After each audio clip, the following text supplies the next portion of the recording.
우리 교회 역사는 이 교회 음악의 역사와 함께했다고 해도 과언이 아닙니다. 그래서 오늘도 귀한 찬양 우리 다드림 찬양대 불러주셨는데요.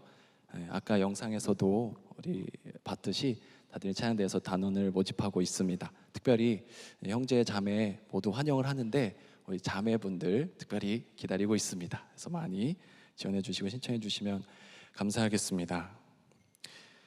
1517년 10월 31일이었습니다. 비텐베르크 성벽교회 출입문에 쿵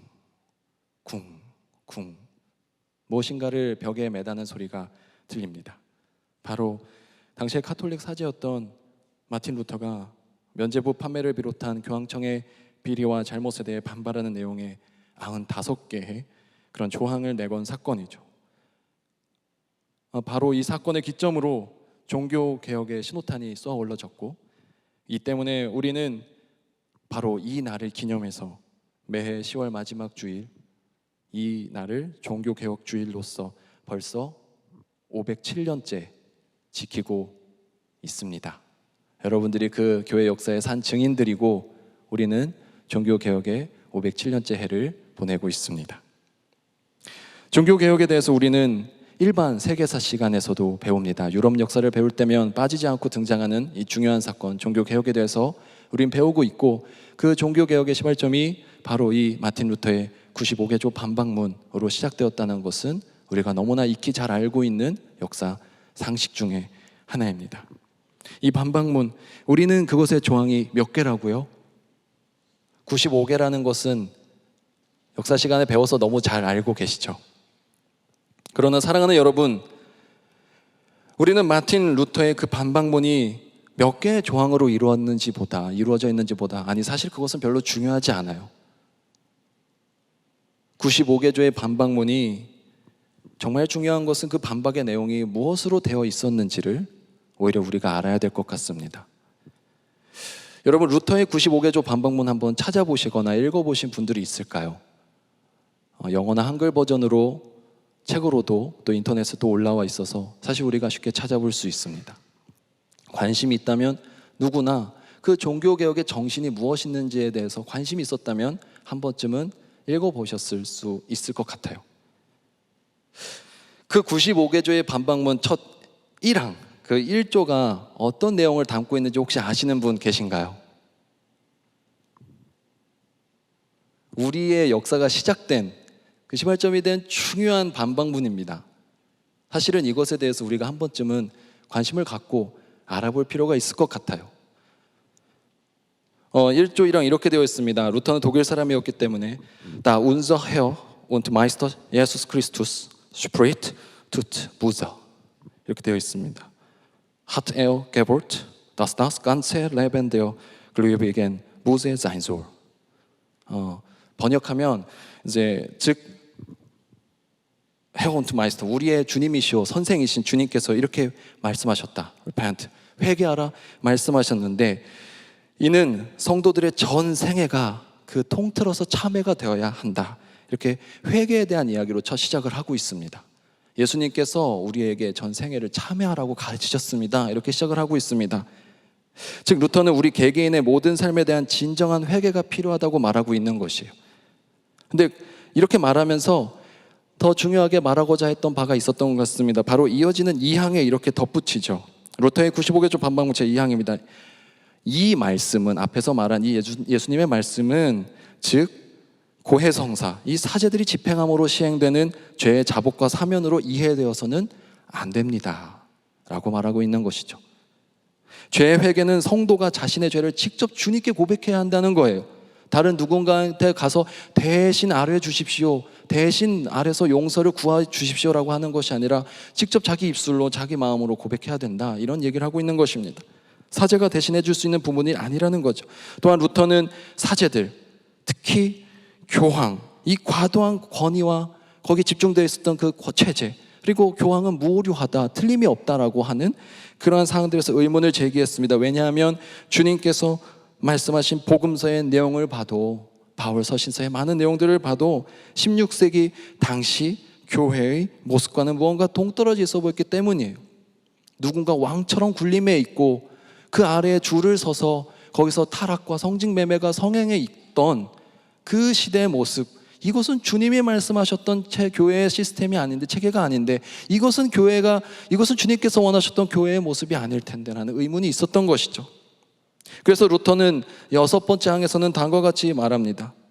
교황은 하나님께서 죄를 사하셨다는 것을 선언하거나 혹은 시인하는 것 외에는 어떤 죄든지 살 힘이 없다. 기껏해야 그는 그 자신에게 주어진 사건들만을 사면했을 뿐이다. 교황이라고 해서 전지전능하게 다른 사람의 죄를 함부로 사했다, 용서했다라고 할 수 없다. 그런 권한은 없다. 그것은 주님께만 있다라고 말하고 있는 것이죠. 그리고 가장 많은 부분을 할애해서 루터가 반박하고 있는 것은 바로 면죄부 판매에 대한 부분이었어요. 사람들이 종교개혁에 대한 눈을 뜨기 전에 그 미명의 시대에 14세기에 발생했던 하나의 큰 사건이 있습니다. 무엇이죠? 유럽을 휩쓸었던, 네, 맞습니다. 14세기 초까지 사실 과학기술과 농업 생산량의 한계로 인해서 이미 유럽의 인구는 정체 상태에 접어들었어요. 근데 그 인구가 한 전염병으로 인해서 급격하게 감소하는 일이 발생하게 됩니다. 유럽 역사에서 흑사병이라 불렸던 이 임파선종 전염병은 벼룩 속에 기생하는 박테리아가 옮기는 병이었고, 그것은 주로 쥐와 같은 설치류에 있었던 질병이에요. 근데 흑사병은 많은 인구가 거주해서 그곳에 쥐 같은 많은 설치류가 살고 있는 것에 더 취약했고, 그래서 설치류와의 접촉 가능성이 높은 도시 지역을 중심으로 급격하게 퍼져나갔습니다. 이 흑사병의 여파로 유럽 전체 인구의 4분의 1에서 3분의 1에 해당되는 수많은 사람들이 불과 몇 년 사이에 죽어나갔어요. 이런 급격한 인구의 변화, 인구의 구성의 변화는 많은 변화를 갖고 왔습니다. 여러분, 사실 가뭄과 같이 먹을 것이 없는 기근에는 부자들은 취약하지 않아요. 부자들은 그래도 살아남아요. 그러나 흑사병은 지갑을 보지 않았습니다. 그들이 얼마 갖고 있는지 보지 않고 모두를 덮쳤어요. 그래서 귀족들도 성직자들도 농부들도 모두 예외 없이 피할 수 없이 죽음을 맞이하게 되었습니다. 그러면서 인류는, 인간이란 이 무기력한, 죽음에 무기력한 이 인류라는 존재는 도대체 이 죽음에 대해서 어떻게 대처해야 하는가, 죽음에 대한 고민들이 일어나기 시작했고, 연구하기 시작했고, 사후 세계에 대해서, 그런 종말론적인 세계에 대해서, 천국과 지옥에 대해서 많은 생각들이 더 발전하게 되었죠. 그 중에 하나 발달했던 것이 이미 11세기, 12세기부터 대두되었던 연옥에 대한 개념이었습니다.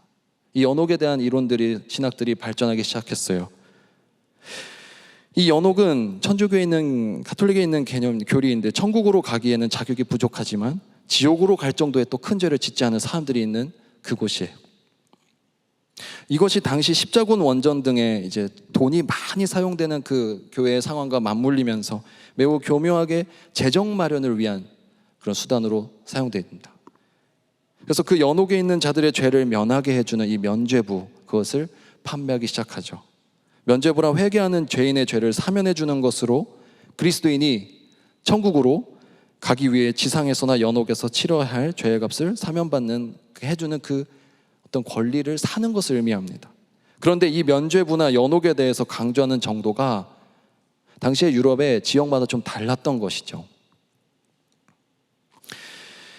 연옥에서 탈출하기 위해서, 또는 연옥에서 이제 천국으로 올라가기 위해서 기도를 열심히 하는 것에 대해서 더 적극적으로 관심이 있던 지역들이 있었습니다. 바로 마틴 루터의 나라였던 독일과 같은 북부 유럽 지역이었어요. 이는 상대적으로 교황청이 이제 남부 유럽에 있었으니까 어떻게 보면 종교적으로 기독교 세계 내에서 조금 외곽처럼 느껴졌던 것일 수도 있죠. 변방일 수도 있죠. 상대적으로 중앙 집권이나 교회의 세력이 직접적으로 미치지 못했으니까 자신들은 조금 그런 좀 상대적으로 좀 소외되고 좀 떨어져 있다고 느꼈을지 몰라요. 그런 상황이 좀 반영되었을지 모르지만 어쨌든 당시 독일은 그런 연옥이나 사후 세계, 그 연옥에 있는 사람들에게 위해서 기도하는 것에 관심이 많았고, 이로 인해서 자연스럽게 막대한 독일을 비롯한 북부 유럽의 봉토들, 땅들, 자금들이 로마에 있는 교황청으로 흘러갈 수밖에 없었던 것입니다. 막대한 그런 자금이 면죄부를 비롯한 각종 구실로 독일 교회로부터, 독일의 지역으로부터 로마 교황청으로 갔던 것이에요. 루터는 이러한 독일에 대한 교황청의 수탈, 그리고 너무나도 타락했던 당시 교회의 모습들, 그런 것들의 모습에 복합적으로, 종합적으로 반발하고 의의를 제기했던 것이죠. 사랑하는 여러분, 물론 이 면죄부 판매에 대해서 반대를 하거나 연옥교리에 대해서 신학적으로 뭔가 생각해 보거나 하는 것들, 교황청의 부패에 대해서 또는 성직자들의 타락에 대해서, 그때 성직자들은 계속해서 교황들이 귀족 출신이었어요. 그래서 정교한 분수를 만들어서 거기서 아주 호화롭게 살고, 성직자라고 말하기엔 부끄러울 정도로 많은 해서는 안 될 일들을 하면서 살았던 것이 당시에 고위 성직자들의 모습이었습니다.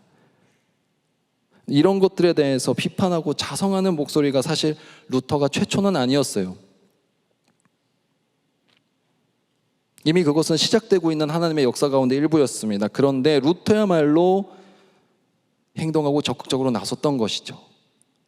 이 95개조 반박문을 게시함으로써 그 변화의 흐름에 이 개혁의 불씨를 당겼던 것입니다.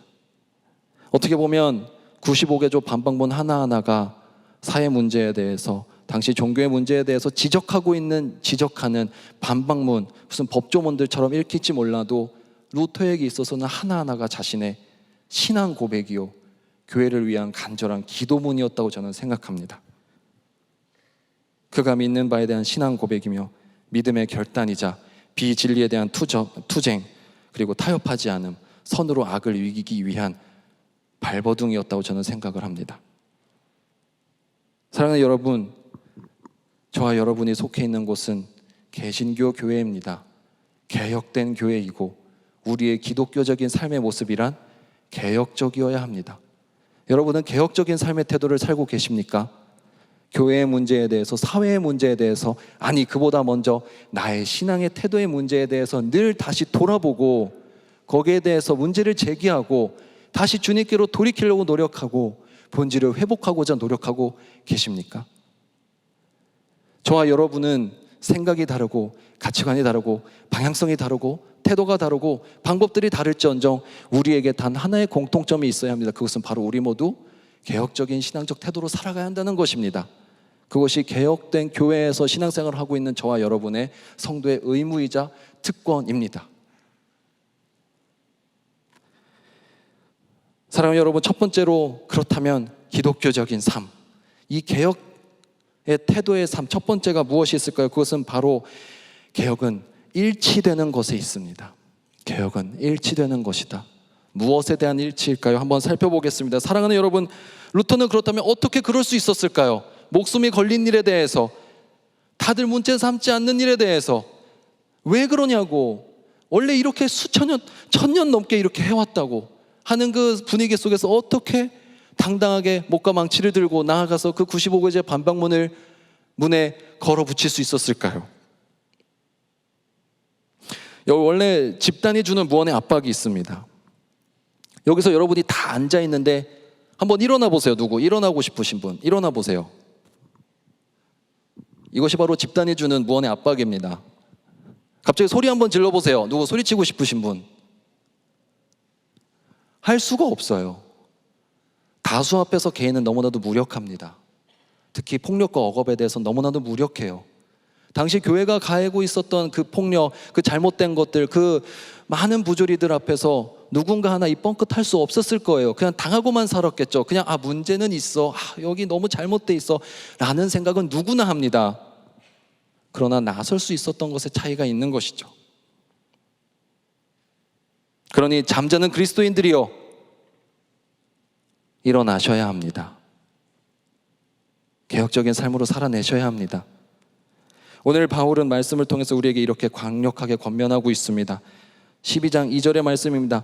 여러분은 이 시대의 풍조를 본받지 말고 마음을 새롭게 함으로 변화를 받아서 하나님의 선하시고 기뻐하시고 완전하신 뜻이 무엇인지를 분별하도록 하십시오. 마틴 루터가 종교개혁을 일으킬 때 그의 사상적 신앙적 배경에 로마서가 핵심적이었음은 여러분들도 잘 알고 계실 것입니다. 12장 2절의 새 번역에서는 시대로 번역된 이 말은 기본적으로는 시간을 가르치는 용어입니다. 언제부터 언제까지 해당되는 시간을 가르치는 용어이겠지만 단순히 그 언제부터 언제까지를 의미하는 것뿐만 아니라 그 기간 동안 세상의 영향력을 행사하는 권력, 그 시대의 주인까지 통칭해서 의미하는 것입니다. 에베소서 2장 2절을 보시면 오늘 본문과 비슷한 언급이 나옵니다. 그때 여러분은 허물과 죄 가운데서 이 세상의 풍조를 따라 살고 공중의 권세를 잡은 통치자, 곧 지금 불순종의 자식들 가운데서 작용하는 영을 따라 살았습니다. 나옵니다. 여기서 이 세상의 세대를 따른다는 말, 이어서 공중의 권세 잡은 자들을 따른다는 말, 동격 어구로 연결되어 있습니다. 동격 어구란 말은 곧 같은 의미로 사용되고 있다는 것입니다. 곧 이 시대를 따라서 살아간다는 것은 그 시대의 지배자에게 굴복하고 살아간다는 것입니다. 따라서 이 세대란 공중의 권세 잡은 자, 곧 이 시대의 사탄을 의미를 합니다. 악한 영을 의미를 합니다. 사탄은 이 세대라는 기간에 강력한 영향을 행사하고 있습니다. 그 시대에도 그랬고 507년이 지난 지금도 그렇습니다. 하나님의 자녀들을 하나님과 멀어지게 만들고 있는 영이고, 이 사탄을 가리켜 이 세대라고 할 수 있는 것입니다. 즉 이 세대는, 여기서 말씀하는 이 시대는 눈에 보이지 않는 영적 존재와 이 세상의 통치자 둘 다를 의미하고 있는 것이죠. 따라서 여러분, 이 말씀을 읽을 때 오해하시면 안 됩니다. 이 세대를 본받지 말라는 뜻은, 이 시대를 본받지 말라는 뜻은 단순히 요즘 유행하는 거, 문화적인 흐름 따르지 말라, 그 정도가 아닙니다. 시대나 그런 생각의 사조를 따르지 말고, 풍습 따르지 말고 기독교적인 문화, 기독교적 스타일을 그냥 잘 유지해라, 이 정도 아닙니다. 매우 강력한 이 시대를 지배하고 있는 사탄의 공격으로부터, 이 세대를 지배하고 있는 이 지배 논리로부터, 권력으로부터, 악한 영의 역사로부터, 나와 하나님 사이를 이간질시키고 멀어지게 만드는 모든 영적인 것들로부터, 육체적인 시험으로부터, 유혹으로부터, 공격으로부터 나 자신을 분별해서 거룩한 영적 전쟁에서 승리하라는 매우 어렵고도 강력한 권면인 것이죠. 이 말씀을 읽으면서 난 단순히 요새 유튜브 보지 않겠어, 난 단순히 요새 유행하는 대중가요 좀 적게 듣겠어, 나는 요새 유행하는 옷 스타일 따르지 않을 거야, 기독교적으로 좀 더 경건하고 차분하게 살아갈 거야 하는 정도가 아닙니다. 그 가운데 우리가 주목해야 할 사실은, 사탄은 숙주가 있어야 된다는 거예요. 지금 사탄 걸어다니지 않잖아요. 사탄 누구 안에 있습니까? 범죄하는 우리의 영 가운데 임하게 됩니다. 우리의 몸 가운데 들어오게 돼 있어요. 우리를 통해서 악한 일들을 벌여나가는 게 사탄의 역사이죠. 복음서를 통해서 알 수 있는 것은, 사탄은 사람 속에 들어가든 돼지 속에 들어가든 어디론가 들어가야 돼요. 그것이 사탄이 존재하는 방식입니다. 우리 중 어느 누구도 사탄의 공격에서 자유로울 수 없습니다. 나에게 사탄의 영이 임하지 않을 거야, 나는 사탄의 역사에 휘둘리지 않을 거야, 누구도 자신할 수 없습니다. 사탄의 지배를 인정하고 죄 가운데 우리를 냅두고 받아들이는 순간, 사탄은 우리 가운데서 실제적인 힘을 갖게 되죠. 그렇다면 언제 사탄이 우리를 침범해 들어올까요? 우리가 범죄할 때입니다. 죄 가운데 있을 때입니다. 로마서 5장 12절 말씀, 그러므로 한 사람으로 말미암아 죄가 세상에 들어오고 죄로 말미암아 사망이 들어왔나니, 이와 같이 모든 사람이 죄를 지었으므로 사망이 모든 사람에게 이르렀느니라. 언제 우리가 죄를 범하게 되나요? 언제 우리의 영적 면역력이 약해지게 되나요? 우리 안에서 그 방어막이 약해질 때입니다. 영적인 방어력이 낮아질 때, 면역력이 낮아질 때인데, 그것은 바로 우리 안에 본질과 형식의 분리가 나타날 때입니다. 우리 안에 본질과 형식의 분리, 알맹이와 껍질의 분리가 나타날 때입니다. 약해지게 됩니다. 그렇게 되면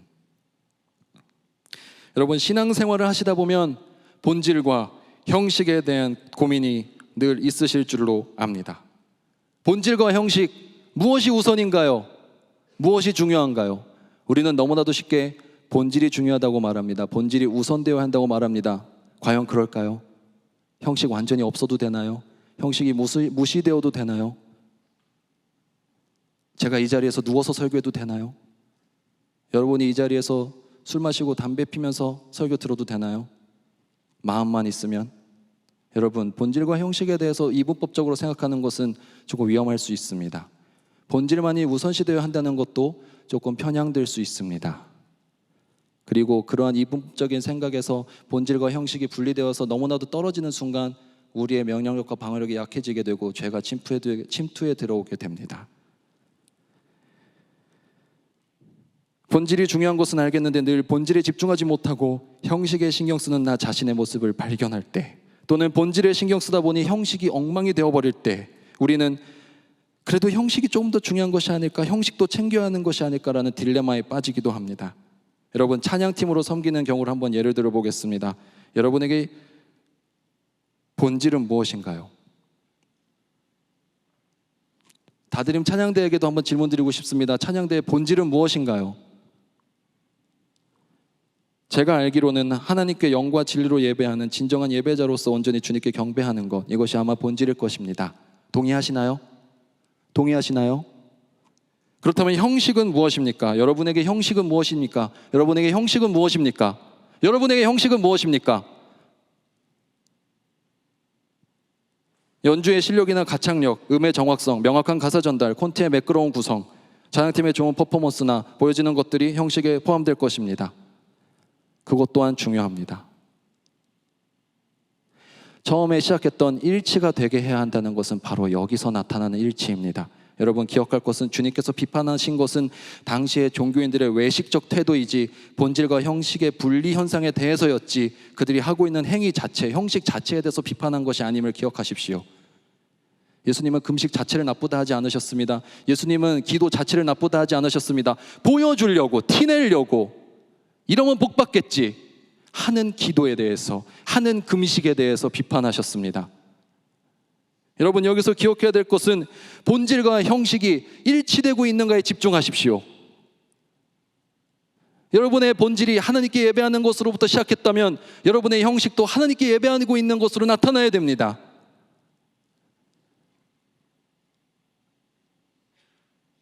그러면 실수해도 될까요? 틀려도 될까요? 대충 해도 될까요? 헷갈리시나요? 반은 맞고 반은 틀리게 됩니다. 왜냐하면 하나님께서는 그것을 중요하게 보시는 분이 아니니까요. 다만 우리가 그것으로 인한 스트레스와 그것으로 인한 압박감에서 자유로워질 것입니다. 여러분 찬양을 할 때 또는 셀리더로 할 때 본질과 형식이 통일되어야 합니다. 일치되어야 합니다. 정말로 진실된 마음으로 내가 행동으로 옮겨지기까지 하나님께 찬양드리고 있는가? 그리스도의 사랑으로 셀 모임을 인도하고 있는가? 형식과 본질은 그런 차원의 관계입니다. 왜냐하면 본질은 본래부터 가지고 있는 사물 자체의 성질이나 모습입니다. 형식은 사물이 외부로 나타나 보이고 표현되는 방식입니다. 둘 다 중요합니다. 아빠가 좋냐 엄마가 좋냐 묻지 마십시오. 닭이 먼저냐 닭이 먼저냐 묻지 마십시오. 본질과 형식은 분리될 수도 없고 무엇이 우선될 수 있는 것이 아니며 모두 주님을 향한 일치되는 것이어야 합니다. 왜냐하면 본질은 또 형식은 둘 다 너무나도 중요한 것인데 우리가 시험의 과정을 한번 생각해 보면 어떨까요? 시험을 본다고 생각해 봅시다. 아직 시험 기간이신 분들이 좀 되시니까 답을 아는 것이 본질에 해당된다고 저는 생각합니다. 그리고 그것을 답안지에 옮기는 것이 형식이라고 저는 생각합니다. 그렇다면 답을 알지만 답안을 적지 않고 그냥 냈어요. 내가 알고 있다고 아무리 얘기해도 실력이 있음을 증명할 수는 없습니다. 성적이 나올 수 없겠죠.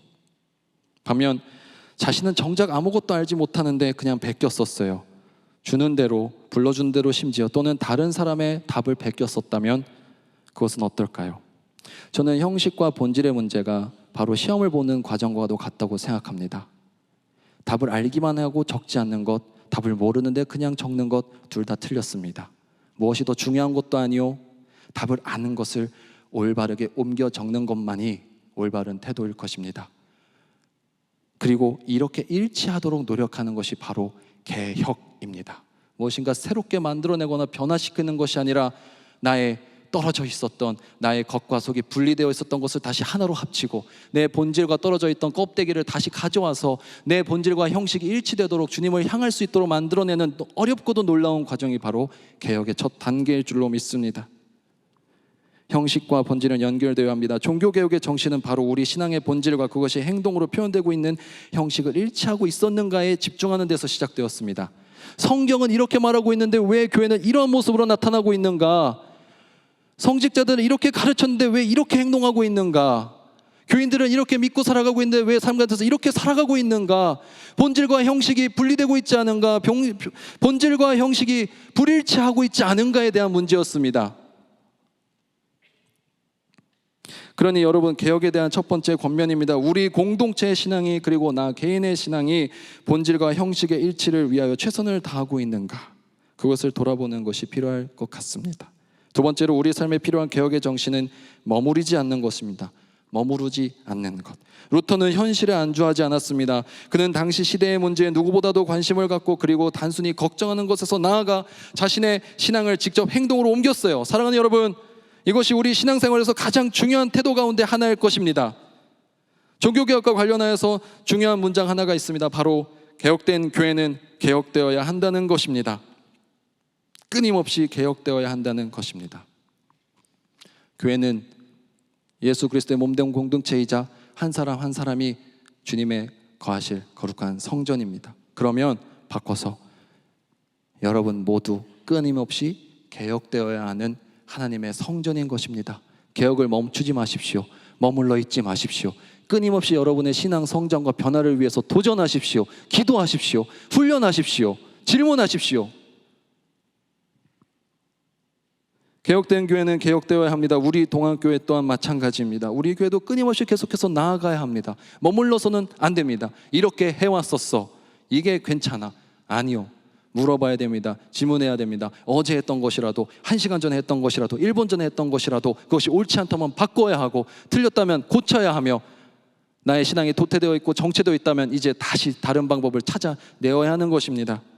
로마서 1장 16절에서 바울은 다음과 같이 고백합니다. 내가 복음을 부끄러워하지 아니하노니 이 복음은 모든 믿는 자에게 구원을 주시는 하나님의 능력이 됨이라. 먼저는 유대인에게요 그리고 헬라인에게로다. 로마서 1장 16절과 17절이 로마서의 전체 주제에 해당하는 중요한 구절이라는 설명은 아마 여러분들이 여러 번 들어서 이미 잘 알고 계실 것입니다. 그 이유는 바로 다음 구절 17절에서 이어지는 내용에서 찾아볼 수 있습니다. 복음에는 하나님의 의가 나타나서 믿음으로 믿음에 이르게 하나니 기록된 바 오직 의인은 믿음으로 말미암아 살리라 함과 같으니라. 아멘. 오직 의인은 믿음으로 말미암아 살아간다는 이 표현으로 인해서 우리는 로마서의 주제에 대해 이신칭이 믿음으로 인해서 의롭다함을 입는다에 너무 집중하게 되는 현상이 있어요. 구원의 믿음과 구원과 믿음의 차원에 대해서만 강조하게 되는 경우들이 있는데, 우리가 지난 시간 말씀을 통해서 확인할 수 있었던 것은, 우리가 지난 시간 주제가 무엇이었죠? 지난 시간 주제가 무엇이었어요? 복음입니다. 복음이라는 것에 대해서 우리의 명확한 이해가 필요하다, 이 말씀을 드렸습니다. 복음이 무엇이라고요? 좋습니다. 조언 이따 커피 사드릴게요. 아는 것과 입으로 내는 것은 다릅니다. 바로 복음이란 하나님 나라, 즉 천국이라는 것을 기억해야 됩니다. 그리고 이 복음의 의미가 십자가 구속의 복음에서 하나님 나라 복음으로 인식의 변화가 이루어지는 순간, 우리의 믿음 또한 단순히 예수께서 우리를 위해 십자가에 달리셨다는 사실을 인정하고 수용하는 수동적 태도에서, 그런 태도의 신앙에서 넘어가서 이제 하나님의 통치를 나의 삶과 내 주변 삶의 정황 가운데 이루어야 가는 적극적이고 실천적인 차원의 의지로서 믿음이 변화된다는 것을 우리는 발견했어요. 그래서 바울도 그 부분에 대해서 이 시간 분명히 말하고 있는 것입니다. 복음에는 하나님의 의, 하나님의 선하시고 아름다우신 뜻이 다스리심이 나타나야 된다. 이로 인해서 우리가 살아간다고, 복음으로 인해서 우리가 살아간다고, 하나님의 의로 인해서, 하나님의 다스리심으로 인해서 우리가 살아간다고. 그렇기 때문에 또한 고백한 것입니다. 그 능력이 있기 때문에 나는 부끄러워하지 않는다고. 왜냐하면 이 복음이 하나님의 실제적인 능력이 되거든요.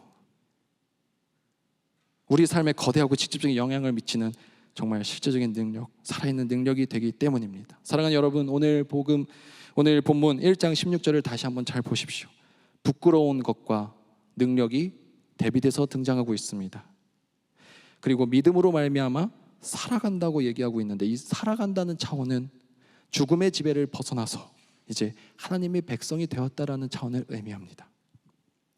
즉 복음적인 삶, 복음의 능력이 나타나는 삶은 죽음에서 생명으로 옮겨지는 거예요. 하나님 나라 밖에서 하나님 나라 안으로 들어오는 삶인 거예요. 여기서 나타날 수 있는 것은 바로 상태의 변화를 날마다 체험해야 되는 삶입니다. 머물러 있지 않는 삶이란 나의 상태가 계속해서 변화되어가는 삶을 의미합니다. 사랑하는 여러분, 어느 순간 삶이 계속해서 반복되는 느낌이세요? 신앙생활의 즐거움과 기쁨을 못 느끼고 계신가요? 희망이 점점 꺼져가나요? 정체되어 가고 성장이 멈춰 있는 것 같나요? 그것은 개혁적인 신앙적 태도가 아닙니다. 무엇이 여러분을 움직이는 원동력이 될까요? 그렇다면 바로 하나님 나라에 대한 소망입니다. 하나님 나라에 대한 소망을 품고 계속해서 전진해 나가십시오. 소망을 품으십시오. 여러분의 삶이 머물러 있지 않도록, 신앙적인 뿐만 아니라 모든 삶의 영역이 머물러 있지 않도록 계속해서 기도하십시오. 지금까지 개신교 교회를 다니는 성도의 신앙적 태도는 개혁적이어야 하는데, 그 개혁적인 태도에 대해서 두 가지를 살펴보았습니다. 첫 번째로, 개혁이란 본질과 형식을 일치시켜 나가는 과정이다. 두 번째로, 개혁이란 머무르지 않는 것이다. 그러나 이 머무르지 않는다는 것은 단순히 삶에 운동성을 부여한다는 것이 아닙니다. 그냥 움직이란 뜻이 아닙니다. 어디에 머무르지 않는다는 것에 집중해야 됩니다.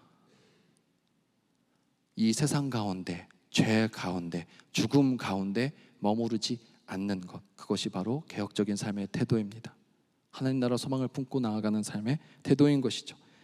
여러분, 마지막 세 번째입니다. 세 번째는, 개혁적인 것은 가장 최신의 것이 아닌 가장 본질적인 것이라는 것입니다. 사랑하는 여러분, 시대가 너무나도 빨라지고 있습니다. 어제의 것이 이미 낡은 것이 되어버리고 있고, 우리는 더 새로운 것, 더 앞서 나가는 것을 위해서 날마다 찾아가기 위해 애쓰고 있죠. 사회는 너무나도 경쟁적이고 여러분은 조금이라도 멈춰 있으면 뒤처지기 마련입니다. 속도가 중요하고 경쟁 위주의 세상 가운데에서 무엇이 좋은 것으로 인식되나요?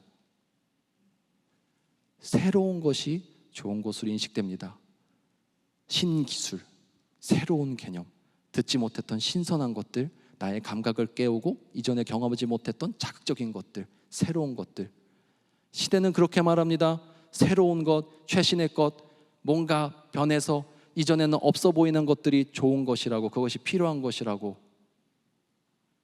그러나 진정한 개혁이란 무엇인가를 고쳐서 완전히 새로운 것이 만들어지고 이전에 없었던 것을 무엇인가 찾아내는 것이 아니라 본질로 돌아가는 것이었음을, 그 방향성은 이전에 없던 새로운 것을 찾아 헤매는 방향성이 아니라 우리에게 원래 있었던 원래의 가치를 다시 찾아내고 다시 그것을 꺼내어내는 것이었음을 기억하십시오. 여러분, 우리 가운데 새로운 것을 찾기보다 우리 가운데 다시 말씀을 회복해야 될 때입니다. 진정한 개혁이란 새로운 것을 찾는 것이 아닌, 최선의 것을 찾아 헤매는 것이 아닌, 최신의 것을 찾아 헤매는 것이 아닌, 가장 내 안에 본질적이었던 것을 다시 발견해내는 것입니다. 진정한 개혁이란 재발견입니다. 여러분의 신앙 가운데 말씀을 재발견해내십시오. 여러분의 삶 가운데 기도를 다시 재가동시키십시오. 여러분의 삶 가운데 그 복음의 원리가 다시 뛸 수 있도록 밖에서 다른 것을 찾아 헤매는 것이 아니라 내 안에 원래 주셨던 그것에 충실하십시오. 말씀으로 돌아가십시오. 오직 말씀으로, 오직 성령으로, 오직 은혜로. 종교 개혁가들이 외쳤던 그 솔라 다음에 붙는 개념들은 이전에 교회에서 듣도 보도 못했던 새로운 것들이 아니었습니다. 마틴 루터가 이전에 교회에 없었던 새로운 발명품을 바리바리 들고 와서 개혁시킨 것이 아닙니다. 이전에 없었던 놀라운 개념들, 이전에 없었던 놀라운 시스템들을 가져와서 교회를 개혁시켰던 것이 아니라, 마틴 루터가 교회에 다시 들고 들어왔던 것은 가장 처음에 있었던 것입니다. 그 교회에 다른 것들이 들어오기 전에 가장 처음에 있었던 것, 하나님의 지성소 안에 가장 처음에 있었던 그 법궤, 그 말씀. 개혁은 가장 처음에 있었던 곳으로 돌아가야 하는 것임을 잊지 마십시오.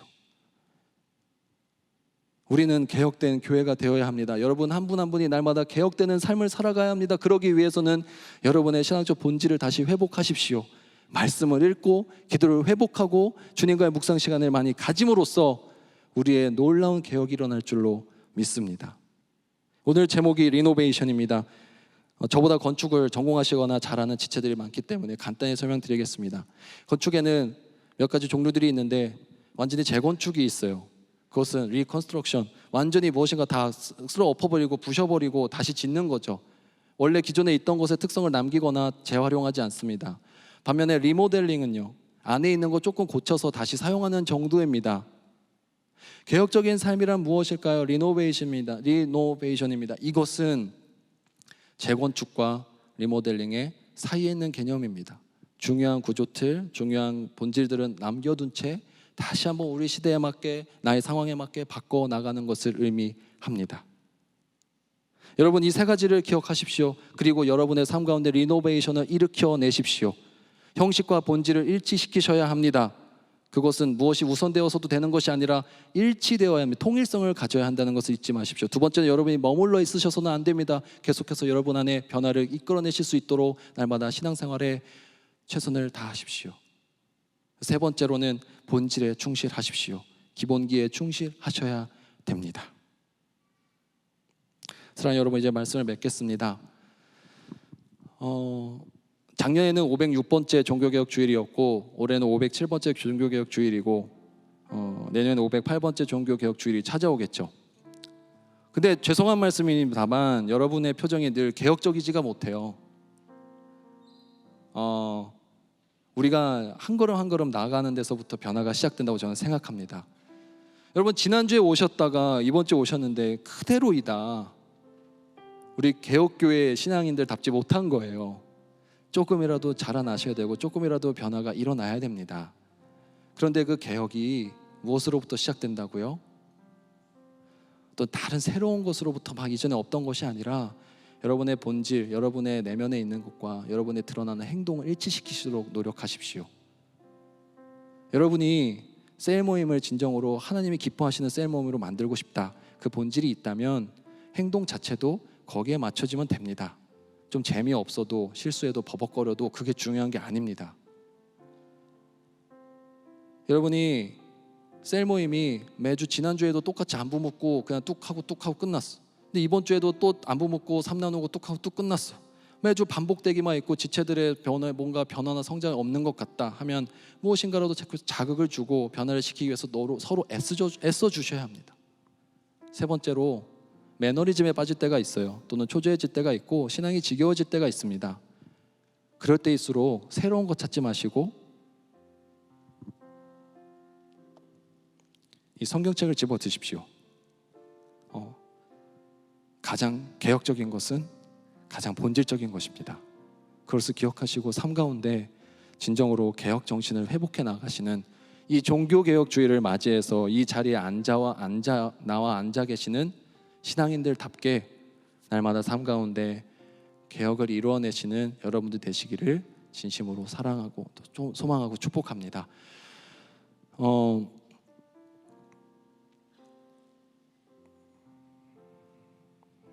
우리 이 시간 함께 잠깐 찬양하고 또 기도하고 나아갈 텐데 오늘만큼은 다시 한번 마음의 변화를 놓고 기도하셨으면 좋겠습니다. 아시겠죠? 함께 기도하시겠습니다. 사랑의 하나님 아버지, 종교개혁주의를 맞이해서 다시 한번 마틴 루터를 비롯한 많은 종교개혁가들의 정신을 되새겨봅니다. 주님, 그들이 회복하고자 했던 것은 본질이었음을, 예수 그리스도의 복음이었음을, 말씀이었음을 기억합니다. 주님, 우리 삶 가운데 예수 그리스도의 말씀을 회복시켜 주시옵소서. 다시 한번 내가 읽지 않았던 성경을 더욱더 열심히 읽고 드리지 않았던 기도를 더욱더 열심히 드리며 나의 신앙의 본질들을 회복해 나가는, 그리고 그 본질과 내가 하는 행동들의 일치가 이루어질 수 있는 역사가 나타나게 하여 주시옵소서. 모든 것 맡겨드리며 예수 그리스도 이름으로 기도드립니다. 아멘.